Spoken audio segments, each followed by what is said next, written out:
Sila si Nanay Remedyo at anak niyang si Maris. Sila ang beneficiary ni Marilu Mendoza, isa sa mga kasamahan namin na biglang pumanaw nakaraang taon. Isa sa mga kapatid ni Marilu na si Marabet ang nasa bansang Israel ang dahilan kung bakit naka-apply si Malu. Tinanong ko si Marabet kung bakit pati mga kapatid niya ay ni-encourage niya na kumuha ng Kaiser.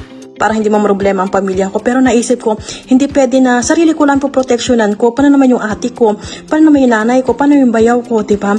Kasi alam naman natin kapag merong event na unexpectedly na nangyari, sino pa ba yung magtutulungan? Diba? Family pa rin. So, sagot sa gusto mo, hindi naman maaaring hindi mo tutulungan. Diba? Yun. So, nagsumikap ako na maikuha sila kasi iniisip ko, hindi man nila ngayon kailanganin pero darating talaga yung panahon na kakailanganin nila ito.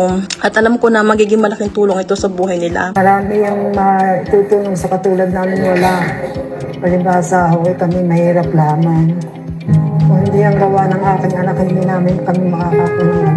Maraming salamat sa Kaiser International sa walang sawa nilang pagsuporta sa aming lahat na nangangailangan ng tulong at mga benepisyo na kukuha namin sa kanila. Nailipat ang Kaiser plan ni Marilu sa kanyang kapatid. Pagdating ng maturity period, ang pamilya ni Marilu ay makatanggap pa ng cash value na almost 1 milyong piso. Kaya ang Kaiser ay hindi lang para sa iyo, kundi para sa pamilya.